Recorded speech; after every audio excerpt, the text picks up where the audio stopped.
오늘 우리에게 주시는 하나님의 말씀은 레위기 7장 11절부터 18절까지의 말씀입니다.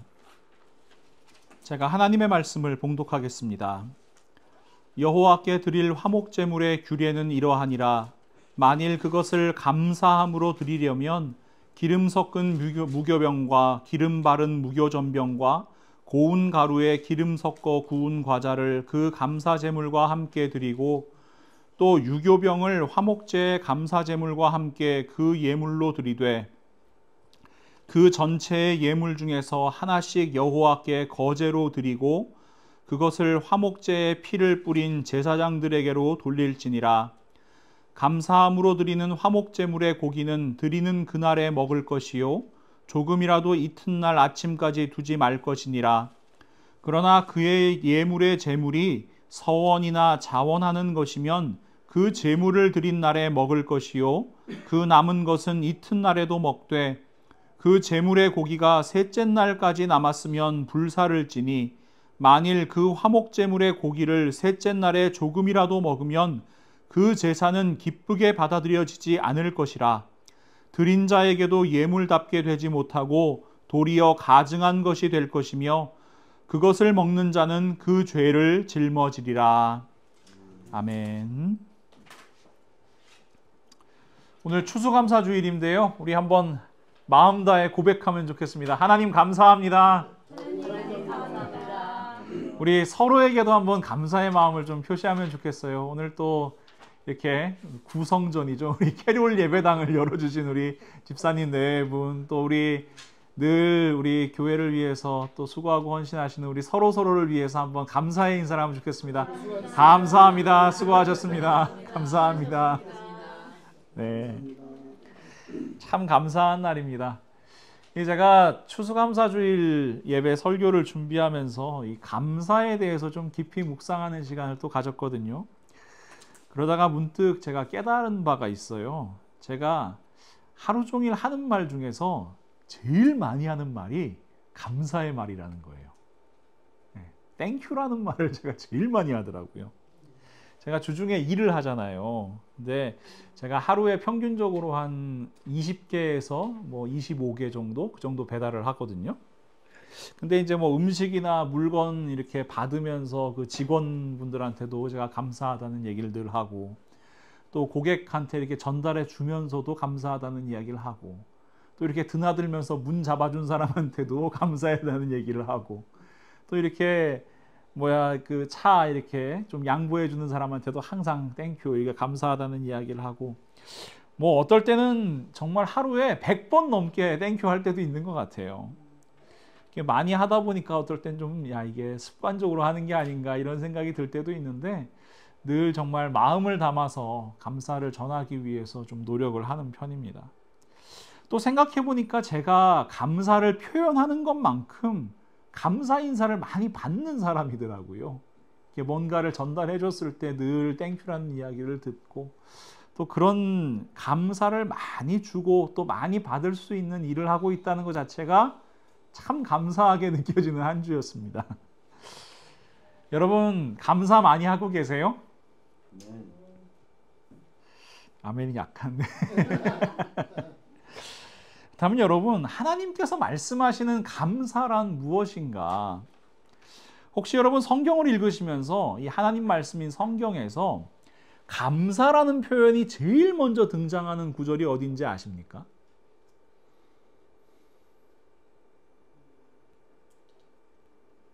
여러분들이 모르실 것 같은 건 제가 질문을 안 드리잖아요. 오늘 읽은 본문 말씀이에요.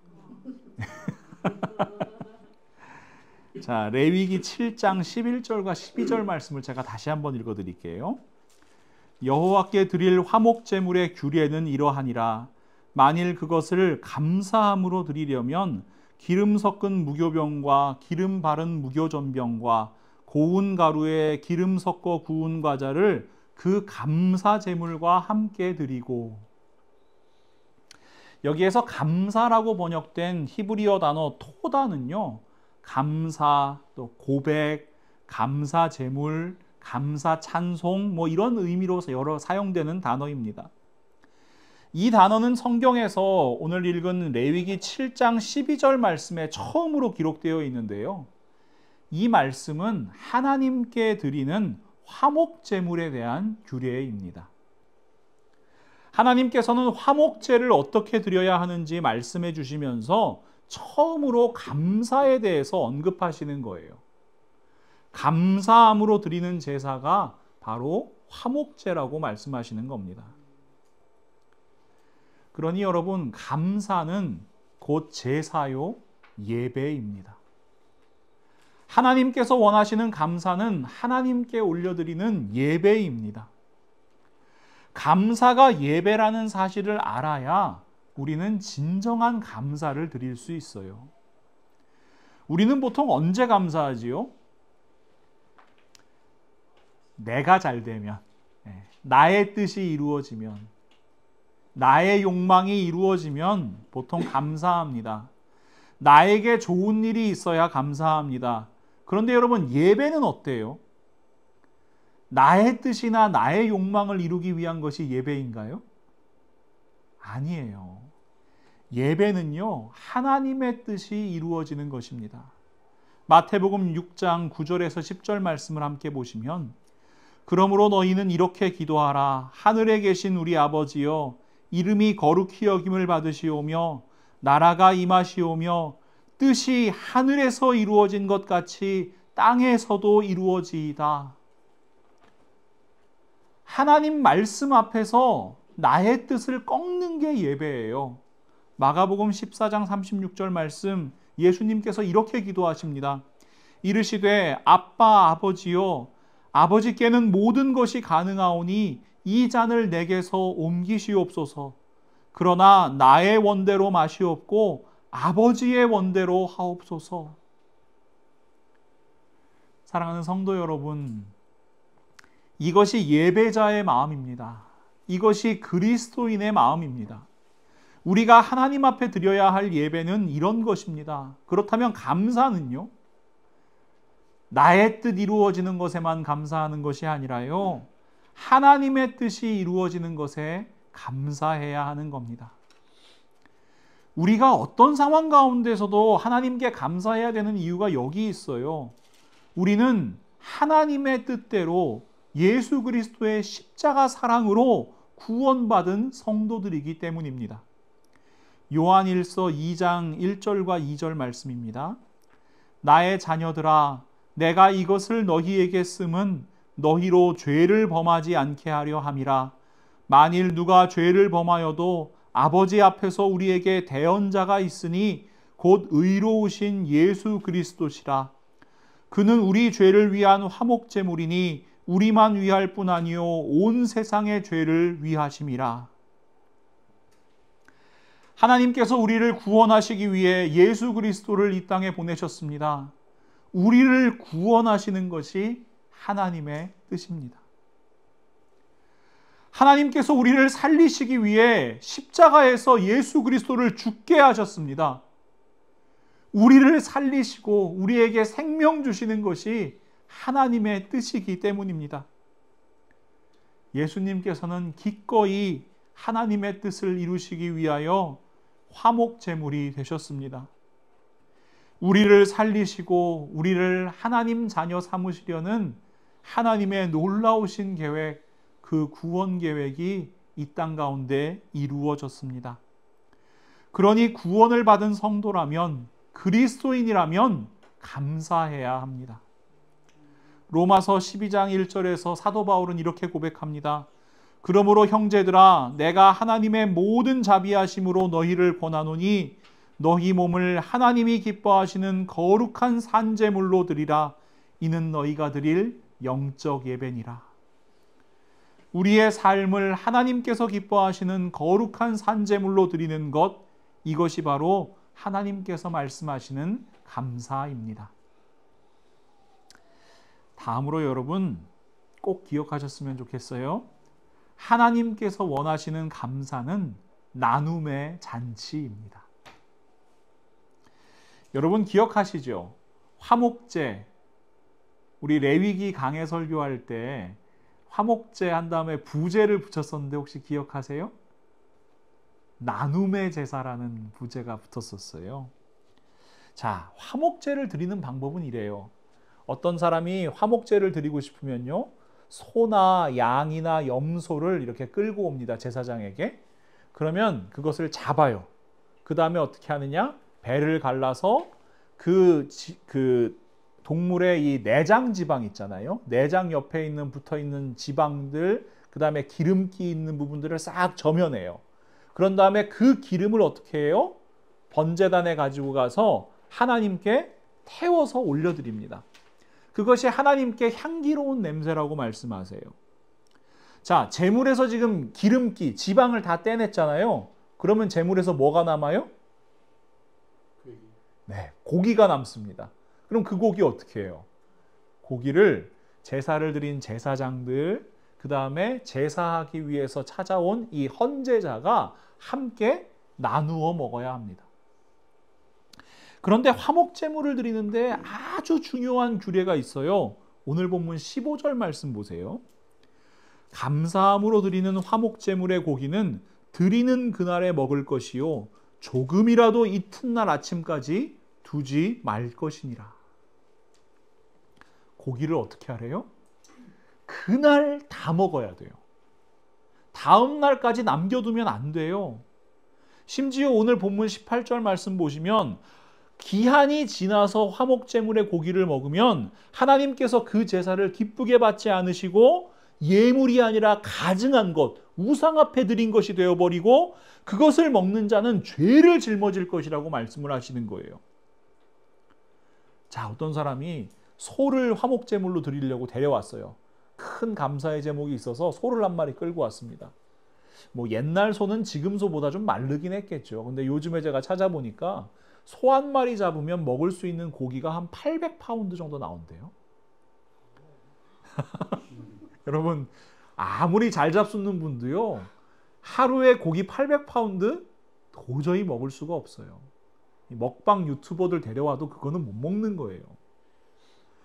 그러면 여러분 어떻게 해야 돼요? 나눠 먹어야 되는 겁니다. 혼자서 못 먹잖아요. 그러니까 나눠 먹어야 되는 거예요. 어떻게 해요? 가족들 다 데리고 올라와야 되겠죠. 가족들만도 다 못 먹어요, 소 한 마리. 그럼 어떻게 해요? 이웃들 데려와야 되겠지요. 주변에 있는 나그네들, 고아들, 과부들, 기업이 없는 이 레위인들 다 데리고 올라오는 거예요. 그래서 화목제물 드리고요, 그 고기를 다 같이 나눠 먹는 거예요. 여러분, 화목제물 드리는 날은 뭐예요? 동네 잔치예요. 동네 잔치. 여러분, 축제가 벌어지는 거예요.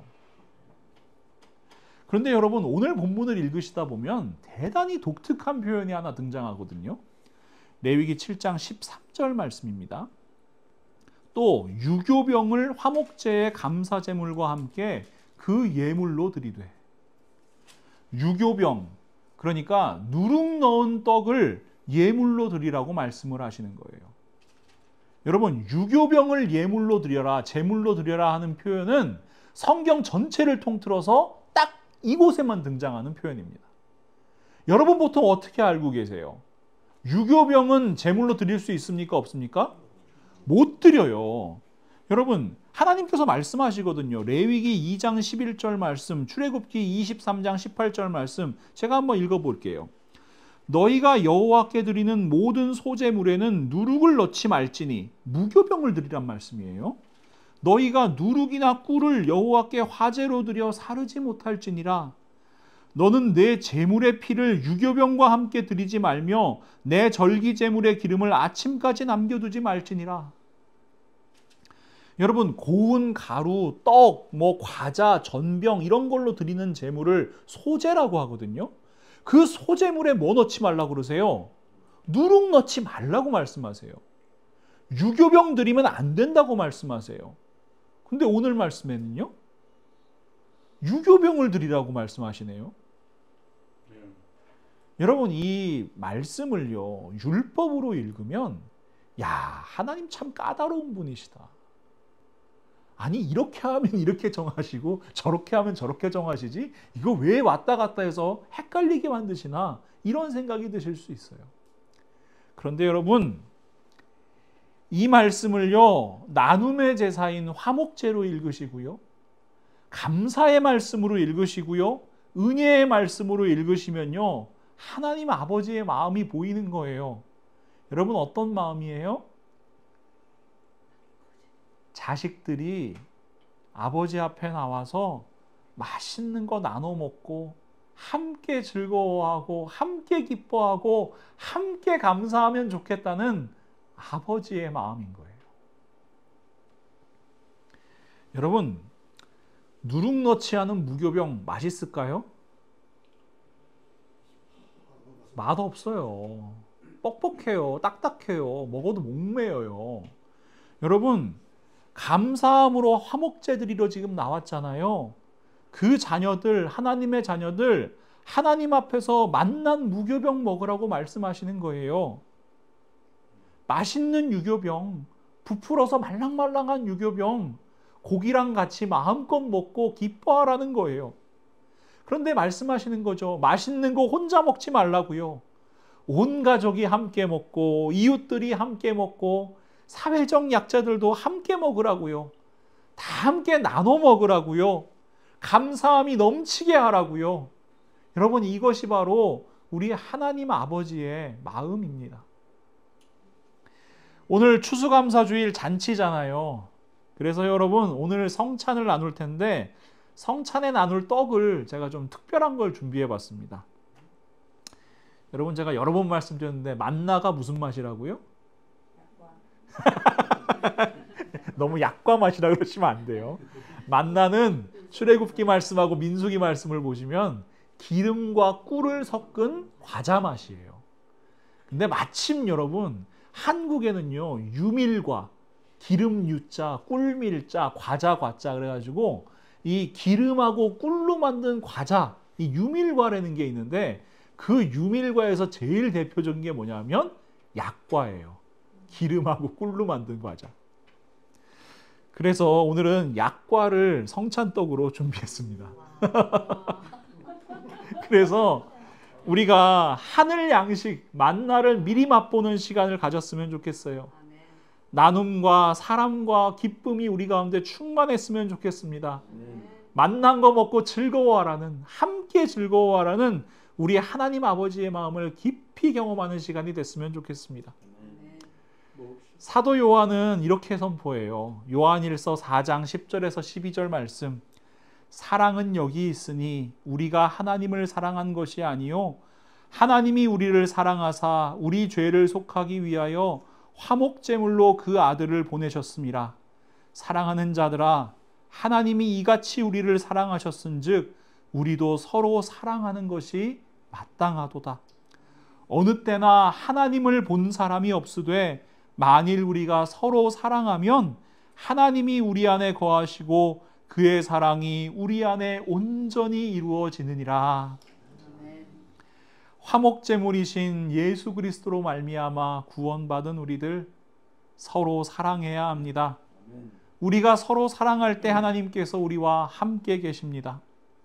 여러분, 감사가 화목제라면요, 감사는 나눔이어야 되고요, 감사는 하나님께서 우리에게 베푸시는 천국 잔치여야 합니다. 여러분, 하사이사 기억하시죠? 하나님 사랑, 이웃 사랑. 다시 한번, 하나님 사랑, 이웃 사랑. 마태복음 22장 37절부터 40절 말씀에 예수님께서 이렇게 말씀하십니다. 예수께서 이르시되 내 마음을 다하고 목숨을 다하고 뜻을 다하여 주 너의 하나님을 사랑하라 하셨으니 이것이 크고 첫째 되는 계명이요 둘째도 그와 같으니 내 이웃을 내 자신같이 사랑하라 하셨으니 이 두 계명이 온 율법과 성지자의 강령이니라. 예수님께서 말씀하신 가장 큰 계명, 화목제물 되신 예수님께서 말씀하신 가장 큰 계명, 바로 하나님 사랑, 이웃 사랑입니다.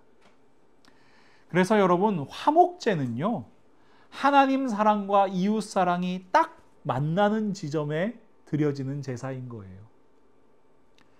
하나님께 올려드리는 제사랑 이웃과 나누는 잔치가 딱 만나는 제사, 그것이 바로 화목제입니다. 그러니 여러분, 감사가 화목제라면 무엇이에요? 하나님께 대한 감사, 하나님께 대한 사랑과 이웃들과의 나눔과 사랑, 그것이 딱 만나는 지점이 어디예요? 바로 감사입니다. 그래서 여러분, 건강한 신앙을 회복하고요, 좋은 교회가 되기 위한 첫걸음이 바로 감사가 되어야 합니다. 현대 신학계에서 지금 현실을 바라보면서 제일 심각한 문제로 꼽는 이유, 또 지금 많은 교회들, 성도들이 타락하게 되는 가장 큰 이유를 꼽으라면 꼭 포함되는 것이 있는데, 그것이 바로 뭐냐 하면 교회와 성도들이 파편화, 개인화 되었다는 거예요. 신앙의 사유화라고 표현하기도 하거든요. 이런 거예요. 신앙을 개인 차원으로만 생각하는 거예요.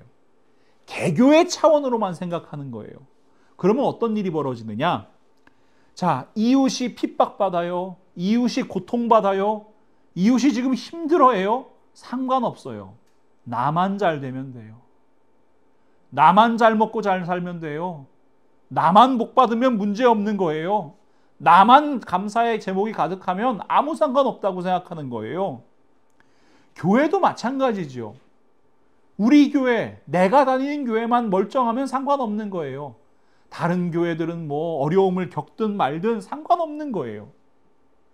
그런데 여러분, 하나님께서 말씀하시는 신앙, 하나님께서 세우신 성도, 예수 그리스도의 몸된 교회는 이런 것이 아닙니다. 하나님께서는요, 함께 살아가는 교회, 함께 살아가는 세상, 더불어 살아가는 성도를 말씀하세요. 신앙의 공동체를 말씀하시는 거예요. 이 신앙의 공동체성을 회복하기 위해 반드시 필요한 것이 바로 감사입니다. 여러분이 감사에 대해서 제일 유명한 말씀 알고 계신 거 뭐예요? 데살로니가전서 5장 18절 말씀. 우리 한번 같이 읽어볼까요? 범사에 감사하라. 이것이 그리스도 예수 안에서 너희를 향하신 하나님의 뜻이니라. 아멘. 범사에 감사하라. 모든 일에 감사하라. 항상 감사하라고 말씀하시는 겁니다. 근데 여러분, 이게 가능해요? 여러분, 인생을 돌아보시면 이게 가능합니까? 그랬었는데 요즘 많이 약해졌어요. 약해지셨어요? 여러분, 정말 모든 일에 감사한다는 거 가능할까? 저는 가능하지 않은 것 같더라고요. 인생이 그렇잖아요. 기쁘고 감사한 일도 있지만 슬프고 힘든 경우도 많아요. 저보다 인생 경험 더 많으신 우리 성도님들 더 잘 아시잖아요. 사람이 살다 보면 기쁜 일도 있고 슬픈 일도 있고 안타까운 일도 있고 상실의 아픔도 있고 여러 가지 것들이 있는데 어떻게 범사에 감사할 수 있는가? 저는 공동체라면 가능하다고 생각합니다.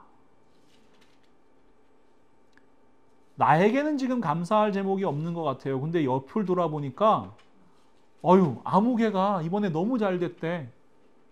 너무 감사한 일이 생겼대. 바라볼 수 있는 거예요. 여러분, 보통 사촌이 땅을 사면 어때요? 사촌이 땅을 사면 배가 아파야 되잖아요. 근데 예수 그리스도를 믿는 자들의 삶, 하나님의 자녀된 자들의 삶은 달라야 되는 거예요. 사촌이 땅을 사면 배가 아픈 게 아니라, 와, 사촌이 땅을 사니까 감사합니다. 사촌이 잘 되니까 감사합니다. 이웃이 잘 되니까, 이웃이 회복되니까 감사합니다. 여러분, 이 삶이 돼야 되는 거예요. 여러분, 이것이 바로 그리스도인들의 마음이에요. 심지어 여러분, 그렇다면 우리가 슬픔과 안타까움 가운데서도 감사할 수 있습니다. 왜요? 함께 슬퍼해주고 함께 울어주고 함께 위로해주는 지체가 있잖아요. 그것이 공동체잖아요.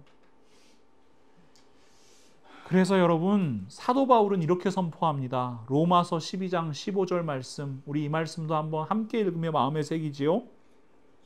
즐거워하는 자들과 함께 즐거워하고 우는 자들과 함께 울라. 아멘. 여러분, 이것이 바로 그리스도인들이 드려야 할 화목제입니다. 함께 즐거워하고 함께 울어주는 공동체의 삶, 이것이 바로 그리스도인들이 드려야 할 감사의 제사입니다. 사랑하는 성도 여러분, 우리 한 사람 한 사람이 이런 그리스도인 되면 참 좋겠습니다. 우리 라이프 교회가 이런 교회 되면 참 좋겠습니다. 하나님 사랑과 이웃 사랑이 만나는 교회, 그래서 하나님께서 베푸시는 천국 잔치를 언제나 맛보는 교회, 그리고 함께 즐거워하고 함께 울어주는 교회, 그렇게 하나님께서 원하시는 감사가 넘치는 우리의 인생, 그리고 우리 교회 될 수 있기를 예수 그리스도의 이름으로 간절히 축원합니다. 사랑의 하나님, 참 감사합니다. 저희들 하나님의 말씀으로 말씀하여 주심을 감사합니다. 예수 그리스도의 살과 피를 나누게 하심을 감사합니다. 하늘의 양식으로 먹이시고 또한 반석의 샘물로 먹이심을 진심으로 감사합니다. 저희들 그 예수님의 살과 피 먹고 마신 자로 이 땅을 살아가게 하여 주옵소서. 흔들리지 않는 믿음으로 살아가게 하시고 하나님께 대한 감사로 살아가게 하시고 이웃들에게 대한 나눔으로 살아가게 하여 주시옵소서. 그리하여 저희들이 거하는 모든 처소가 정말 하나님의 천국잔치가 베풀어지는 하느님 나라 되게 하시고 그 자리에서 언제나 예수 그리스도의 복음으로 하나님의 말씀으로 살아가는 저희 모두가 될 수 있도록 하나님께서 역사하여 주시옵소서. 예수 그리스도와 한 몸 되어 싸우니 그리스도인이라는 이름이 부끄럽지 않게 이 땅을 살아갈 수 있도록 저희들 한 사람 한 사람의 삶을 붙드시고 인도하여 주시옵소서. 참 감사합니다. 예수 그리스도의 이름으로 간절히 기도합니다. 아멘.